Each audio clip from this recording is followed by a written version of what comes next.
Videos keep getting longer, so we made them shorter. It's time for the TLDR on Tales of Iron 2, Whiskers of Winter, in 5-ish minutes. Let's go!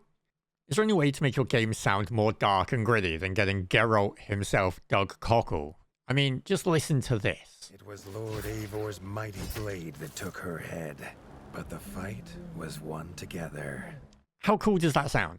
That's your whole Tales of Iron 2 experience right there.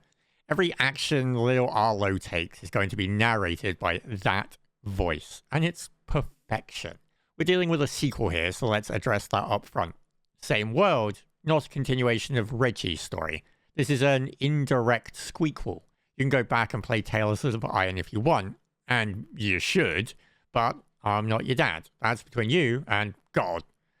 Tales of Iron 2 sees you picking up the story of Arlo, Warden of the Wastes, after some heinous bat stuff goes down. It's time for Arlo to step up.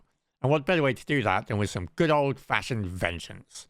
This is side-scrolling, stabbing goodness.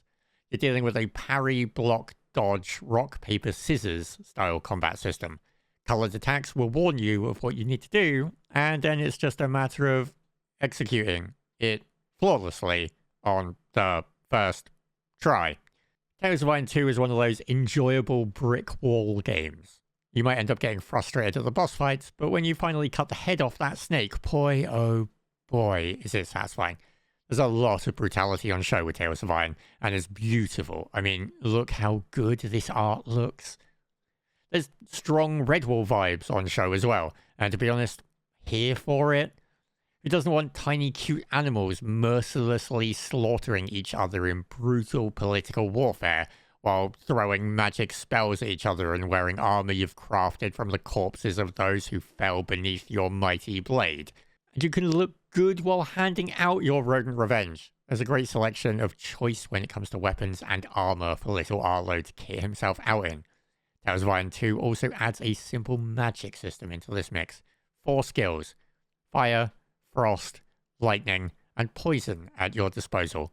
It can turn the tide of battle if, of course, you've done your research in the bestiary and learned your enemy's weaknesses. On top of that, you could also deploy traps to the battlefield if you wanted. Both options just give you more freedom and counters when dishing out death to the bosses that you're going to face. The magic system was hyped up a little bit too much in my opinion, but it does its job and it adds more to this game. And hey, I get it, maybe you're not in the mood for a mouse massacre, but if you are, Tales of Iron 2 has got you covered, and not just in blood. Don't be fooled, there's an impressive story hiding underneath all of this vile violence. If you were a fan of the first, then Tales of Iron 2 is going to have a few points that you should be aware of. Crafting is now the de facto way to get your gear. If you're into that, then there's not going to be any issues, but you might miss the rewarding exploration approach to the first game. Some of the bosses can also end up being frustrating in this one, as they follow a pattern of chase it down, and then it will run away, and you have to rinse repeat. It's leaned on a little bit too much, it becomes formulaic at a point, but thankfully, sprinting helps you get around much quicker, and it's going to lessen the amount of frustration you're going to feel when they do run away. Tales of Iron 2 is available for the price of £20, or some dollars. You can also pick up a bundle with the first and second games in it to just fully round out your rodent adventures. That's going to give you double the fur, double the fun. And why wouldn't you want that?